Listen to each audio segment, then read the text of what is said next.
Bismillahirrahmanirrahim. Alhamdulillah ya rabbil alamin. Wassalatu wassalamu ala Rasulillah. Amma ba'd. Uh, Ayuhat talabah al-kiram rahimani rahimakumullah. Insyaallah pada pertemuan kali ini kita akan melanjutkan dars tahsin, pelajaran tahsin kita. Sebelumnya kita telah mengenal bagaimana berhenti di akhir kalimat, kemudian tanda-tanda waqaf berhenti dalam Al-Quran. Tapi di pelajaran ke-11 ini kita akan melengkapi tanda-tanda khusus dalam mushaf Utsmani. Jadi mushaf yang kita pelajari di As-Sahih ini, nah ini akan kita pelajari di dalamnya tanda-tanda apa saja yang bermakna. Kemudian seputarnya mengenai tanda panjang dan tidak panjang. Jadi ada yang bisa dipanjang-panjang atau dibaca pendek. Nah, ini ada beberapa kode yang harus kita pahami. Nah, di sini disebut mad au ghairu mad. Jadi yang panjang atau yang tidak panjang. Tab yang pertama di sini di Safah Samaniyah wa Arba'in di halaman 48. Apabila hamzah berada di tengah lam alif, ada lam alif kemudian ada hamzah di tengahnya, maka hamzah dibaca panjang karena apa? Bertemu dengan alif besar. Intinya ada lam, ada hamzah wasol. Jadi seperti lam alif kemudian ada hamzah di tengah. Nah, ini dibaca panjang. Nah, sebaliknya jika hamzah berada di atas alif, jadi lam alif, maka hamzah dibaca pendek karena tidak bertemu dengan alif. Karena posisinya emang pas di atas alif tersebut, maka dibaca pendek. Contohnya wal ardi. Jadi alifnya itu di atasnya ada hamzah kotak yang terpotong kecil. Kemudian contoh yang berikutnya walal akhiratu. Lam alif, hamzahnya dibaca panjang, akhiratu. Kenapa? Berada di tengah-tengah antara lam dan hamzah wasol. Nah, itu tanda yang pertama. Tanda yang kedua, apabila menemukan huruf waw atau huruf ya yang di atasnya terdapat alif kecil. Jadi waw dan ya ada tanda petik kecil di atas, dan sebelumnya hurufnya berharokat fathah, maka huruf waw dan ya tersebut dianggap tidak ada. Jadi huruf waw dan ya yang tanda petik di atasnya itu tidak dibaca, tapi menjadikan huruf fathah sebelumnya ini berharokat fathah menjadi panjang 2 harokat. Nah, contohnya disebut dalam sini, di sini adalah al-hayata. Al-haya, setelah ya ada waw yang bertanda petik di atas. Nah, itu tidak dibaca, tapi langsung ya-nya dipanjangkan. Al-hayata, as-salata. Jadi waw-nya tidak dibaca. Atau di contoh di sini ada yuha. Kemudian at-taurah. Ro setelahnya ada ya, kemudian tanda petik. Ya ini tidak dibaca, tapi ro-nya dipanjangkan 2 ketukan. Kemudian, nah di sini yang ketiga, jika berhenti atau menghentikan bacaan pada kalimat yang ujungnya berharokat fathah dan setelahnya terdapat huruf ya tanpa titik. Nah, jadi kita berhenti pada sebuah kata atau kalimat yang di akhirnya ada ya. Nah, dan sebelumnya itu terdapat huruf ya tanpa titik.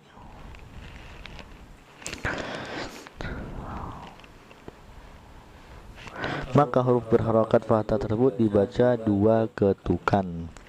Karena pada huruf ya tersebut ada alif kecil yang dibuang, jadi ya-nya itu dibuang. Contohnya di allazi. Nah, allazi itu ada ya tanpa harokat. Itu adalah ya yang membuang huruf matnya. Alif kecil tersebut dibuang tidak karena bertemu dengan hamzah wasal pada ayat berikutnya. Dan sini adalah di surah A'la, sabbih isma rabbikal a'la. Nah, a'la selanjutnya ada hamzah wasal allazi, maka dibaca sabbih isma rabbikal a'la. Allazi, ini dibaca panjang. Itu di a'la, lam ketemu dengan ya yang tanpa harofat. Nah, otomatis dia dibaca la-nya panjang. Kenapa? Ya-nya itu dihapus, ada huruf yang terhapus. Kemudian yang keempat, huruf alif, waw dan ya bertanda bulat kecil miring di atasnya. Jadi ada bulat utuh, ini bulatnya miring kecil di atas huruf alif, waw dan ya, maka apabila huruf tersebut di tengah kalimat, huruf-huruf tersebut tidak dibaca. Jadi ya yang bertanda bulat miring atau gepeng, kemudian waw gepeng, hamzah dan huruf tersebut, maka tengah-tengah tidak dibaca. Contohnya bi aidin. Nah, bi ai ada ya yang berharokat sukun, kemudian ada juga ya lagi yang ada bulat gepeng di atasnya. Nah, ya yang kedua tidak dibaca. Contohnya juga bi syai'in, huruf sya ada hamzah wasl, kemudian ada ya yang bertanda bulat gepeng. Kemudian contoh lagi di ulul albab, jadi serau huruf hamzah ada waw yang berharokat bulat gepeng, ini tidak dibaca, tidak boleh dipanjangkan. Misalnya ulul, nah itu salah, tapi langsung ke ulul albab. Nah ini banyak kita baca, misalnya ulaik, nah itu nggak boleh. Kenapa? Waw di sini tidak dibaca karena ada tanda gepeng di atasnya.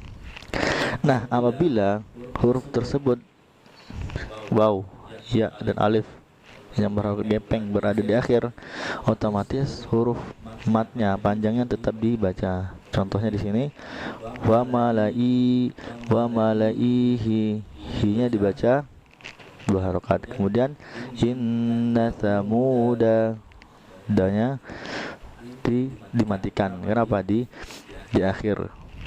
Inna samud, di akhirnya dimatikan.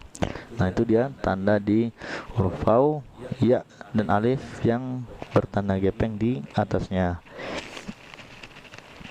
Berikutnya yang kelima di sini di halaman 49. Nah sebaliknya ada huruf alif yang bertanda bulat besar, jadi bulatnya utuh tegak di atasnya, di tepat di atas hamzah. Yang tadi itu ada tanda bulat tapi lebih ke arah gepeng.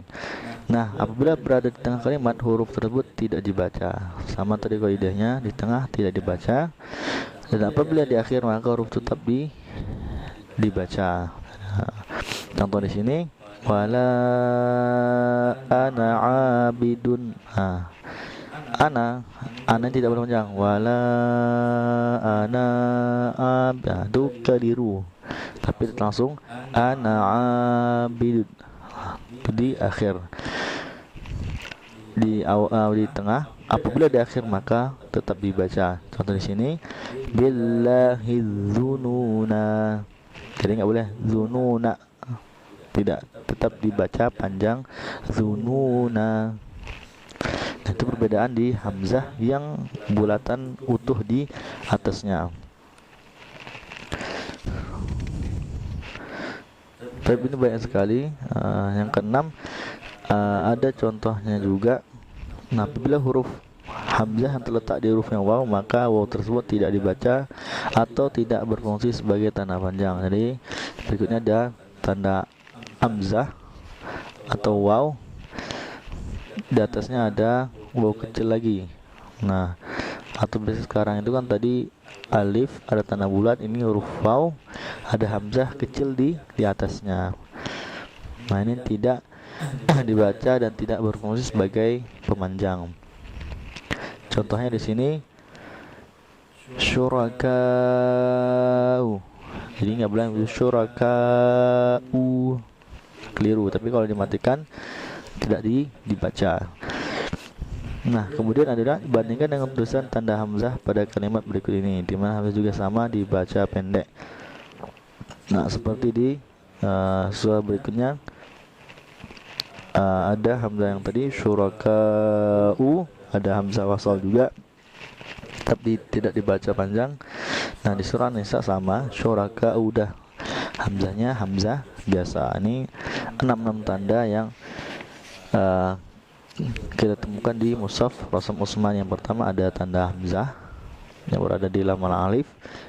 posisinya di tengah atau di akhir, kemudian tanda waw dan ya yang ada tanda alif kecil di atasnya atau seperti tanda petik, kemudian di huruf yang berharokat kemudian ada ya tambah titik, ada juga alif waw dan ya ada bulatan miring atau gepeng, kemudian ada hamzah yang bulatan besar di atasnya, ada juga tanda waw yang di atasnya ada tanda hamzah. Nah, di sini juga di halaman 51 fi safhah wahid wa khamsin. Nah, ini ada tanda baca, bisa kalian pelajari bagaimana istilah misalnya fathah, kasrah seperti apa, dhammah seperti apa, agar lebih memaknai dan mengerti. Tapi sebelum kita akhiri pada taslim pertama ini, di halaman 52 di situ ada keutamaan berinteraksi dengan Al-Quran. Kenapa sih kita harus terus membaca Al-Quran, apalagi sampai menghafalkannya? Kemudian pertama adalah mendapatkan syafaat nanti insyaallah di hari kiamat. Ini masyhur sekali dari riwayat Muslim, Iqra'ul Quran fa innahu ya'ti yaumil qiyamah syafi'an li ashabihi. Nah, jadi bacalah Al-Quran karena apa? Nanti dia akan datang di hari kiamat kepada saudaranya atau yang menghafalkan dan membacanya. Kemudian yang kedua ada utama adalah salah satu amalan terbaik, khairukum man ta'allamal Qur'an wa 'allamah. Jadi sebaik-baik kalian adalah yang mempelajari Al-Quran dan mengajarkannya kepada orang lain. Jadi ajarkan saja Al-Quran yang kita pelajari walaupun sedikit. Kemudian yang ketiga ada mendapatkan derajat yang tinggi nanti di sisi Allah Subhanahu wa taala.